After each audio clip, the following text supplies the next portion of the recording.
Abrimos el segundo bloque de Redacción Abierta, lo hemos tratado en este programa, queremos seguir hablando sobre esto y es sobre el negacionismo que se quiere instalar desde el propio gobierno nacional, sobre todo encabezado en la figura de la vicepresidenta de la Nación, Victoria Villarruel. ¿Por qué?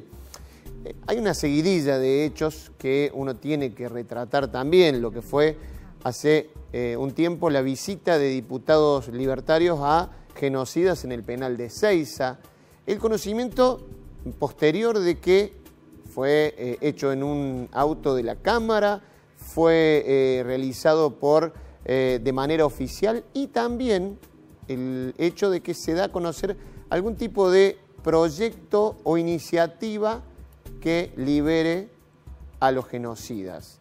Posteriormente, ayer puntualmente, la vicepresidenta Victoria Villarruel encabezó un acto en el Congreso en homenaje a las víctimas de terrorismo. Y allí pidió que los asesinos estén en las cárceles, refiriéndose a los líderes de la lucha armada de los 70, diciendo que se tienen que reabrir esas causas.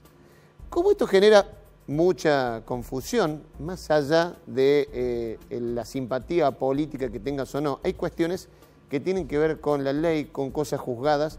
Por eso recurrimos al abogado litigante en causas de derechos humanos, especialista en este tema, Claudio Gross. Claudio, ¿cómo te va? Buenas noches. Gracias por contactarte y sumarte a Redacción Abierta. Buenas noches. ¿Cómo están ustedes? Y además, un placer estar en la pantalla de los SRT, este medio tan nuestro, tan de Córdoba, que quiere ser cercenado, cerrado y que es propiedad de todos los cordobeses y que hay que saber defender. Por supuesto, y que vamos a seguir defendiendo. Claudio, ¿por dónde empezás a analizar esto que viene ocurriendo con el agravante de lo de ayer, de las palabras de la vicepresidenta? Yo creo que no es extraña la fórmula presidencial que ganó. O sea, si vos te pones a pensar de quién fue empleado el actual presidente, verás que fue durante muchos años empleado de algunos de los grupos económicos que más se benefició con la existencia de la dictadura cívico-militar, empresaria, eclesial que hubo en la Argentina entre los años 76 y 83. Y que el segundo término de esa fórmula presidencial, que finalmente terminó ganando un balotaje,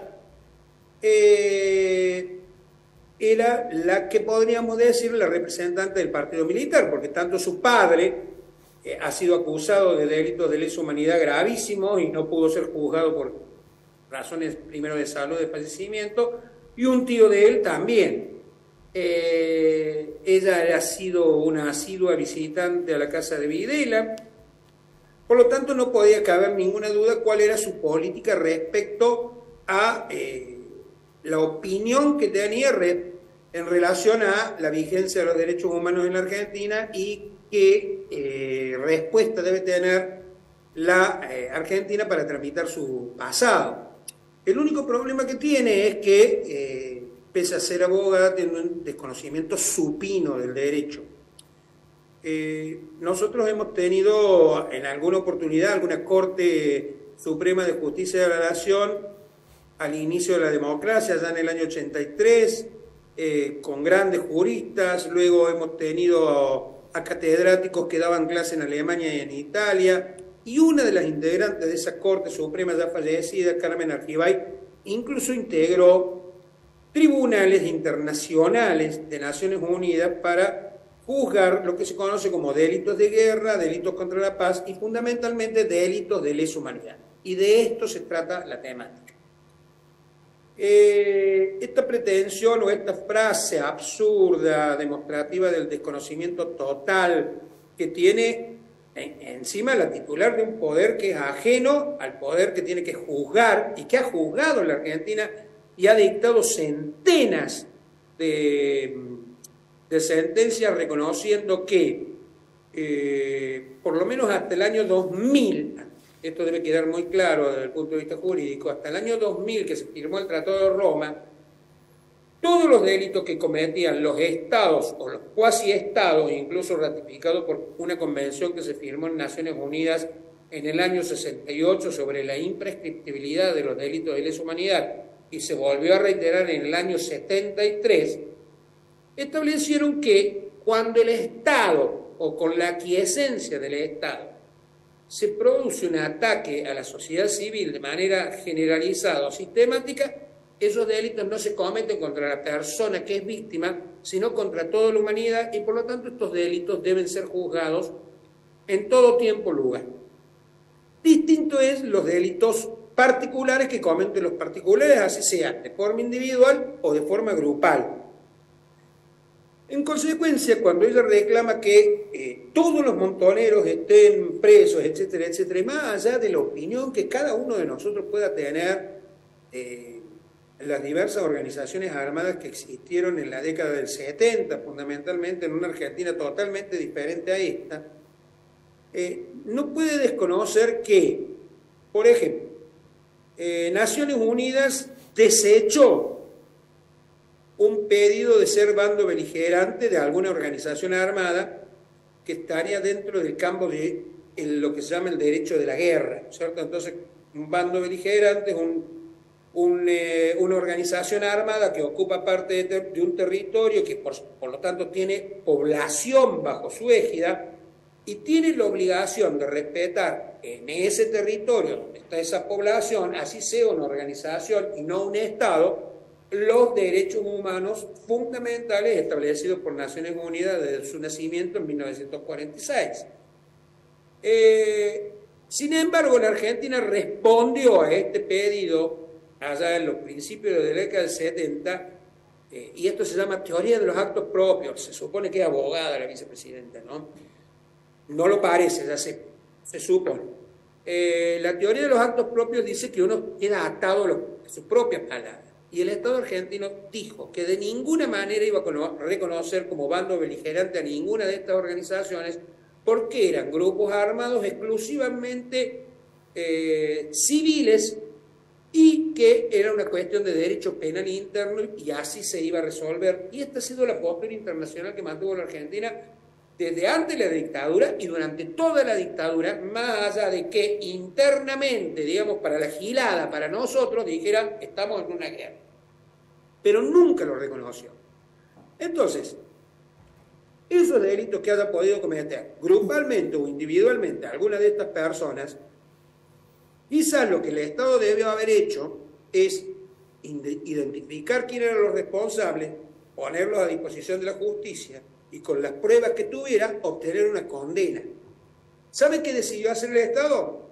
El Estado decidió tener lo que dijo un integrante de la Corte Suprema de Raúl Alfonsín, que era un catedrático cordobés, Severo Caballero, en su voto en el juicio de la Junta, y decidió tener un plan sistemático y generalizado de exterminio al opositor político, fuera de una organización armada o no, porque la mayoría de los desaparecidos son dirigentes gremiales, de comisiones internas, delegados, de centros de estudiantes, ¿no?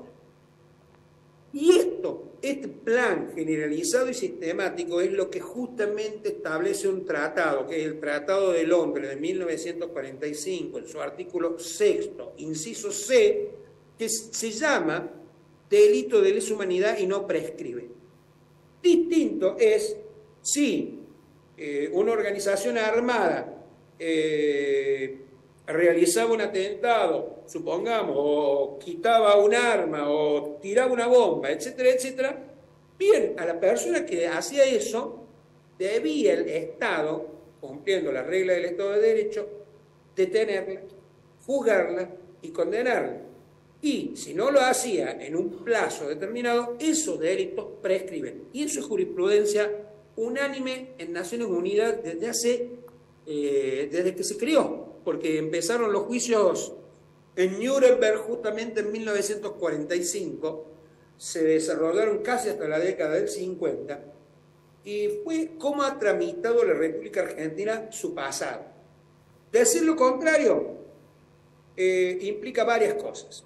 Primero, sí, eso te quería consultar, Claudio. El Senado se inmiscuye en cuestiones judiciales que no lo puede hacer, ¿no, Martín? Claro, no, eso te quería consultar, porque, a ver, lo has explicado detalladamente. Entonces, uno piensa, bueno, como que una serie de pasos en donde, te pregunto si vos ves hacia dónde apuntan, porque la vicepresidenta justamente es abogada, conoce, sabe de esto, más allá de la posición, y acá, digamos, saben que en este canal, digamos, pueden hablar de todas las posiciones ideológicas, no es lo que estamos diciendo, sino estas cuestiones que vos explicaste muy bien, que están juzgadas. Entonces, hay una visita a genocidas. Se conoce después que hay algún tipo de plan para que los genocidas, bueno, tengan algún tipo de condonación o algún tipo de prisión domiciliaria, que en realidad eso también está contemplado en la ley. Bueno, ¿hacia dónde apuntan? Este gobierno nos tiene acostumbrados a tirarnos bombas de humo para que miramos para un lado y no atendamos hacia una gravísima situación social, hacia un montón de leyes que están barriendo y que a veces nos pasan como un elefante por el costado y no los vemos. ¿Hacia dónde crees vos que apuntan con esto? Yo creo que apuntan a un electorado que ellos quieren mantener fiel, ¿no? Es cierto que nuestra población civil es muy desmemoriada y por eso cometemos muchas veces los mismos errores que ya hemos cometido en otras épocas. Pero vos sí que sos una persona informada, un periodista serio, sabes que en septiembre de 1973 hubo elecciones y ganó una fórmula presidencial que encabezaba por tercera vez un candidato que iba a ser por tercera vez presidente y sacó el 62% de los votos, con una consigna que en general nucleaba a un enorme número de votantes, tanto que el 62% votó, algo que si uno ve un debate que se produce entre Rucci y Tosco, nadie discutía que la Argentina debía dirigirse hacia el socialismo. Uno lo hablaban solamente de socialismo, del gobierno de los trabajadores, con una postura ideológica muy clara como la de Tosco, pero incluso Rucci en ese debate hablaba de socialismo nacional como mando general. Esto implicaba que el 38% del electorado en ese momento, ya era un número importante de quienes se oponían a cualquier opción de cambio.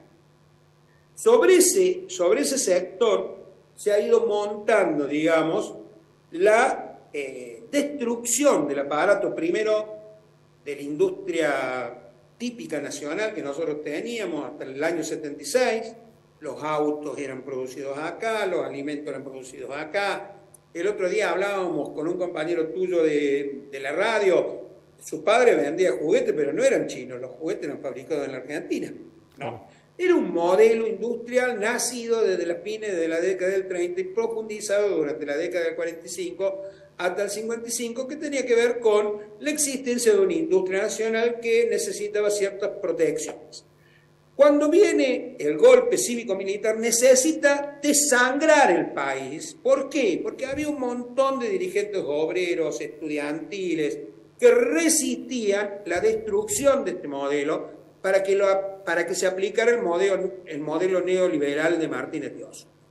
La derrota del campo popular con la dictadura a través de este plan sistemático de muerte en campos de concentración, etc., facilitó que la segunda etapa del neoliberalismo, que fue con Menem, ya no hubiera que reprimir como hizo la mano de obra militar.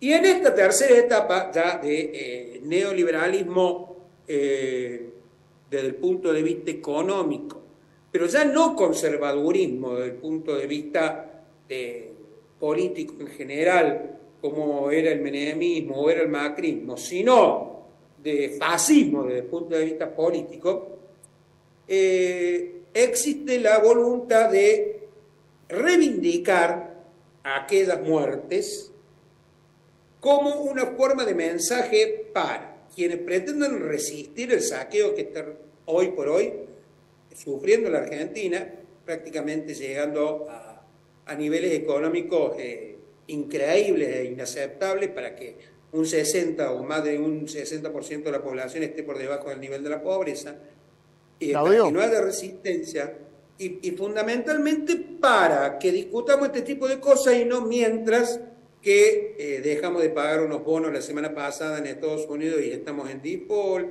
que en el Banco Claudio, Central no hay reservas y un montón de cosas más, ¿no? más que claro. Te agradezco haberte sumado a Redacción Abierta, siempre tan claro, ¿eh? Te mando un abrazo grande. Un abrazo enorme, gracias a vos. El abogado, Claudio, el abogado de Derechos Humanos Claudio Oroz, litigante en causa de derechos humanos, especialista sobre este tema, aclarando un poco lo que venimos escuchando en los últimos días. Última pausa en Redacción Abierta, ya venimos con el cierre.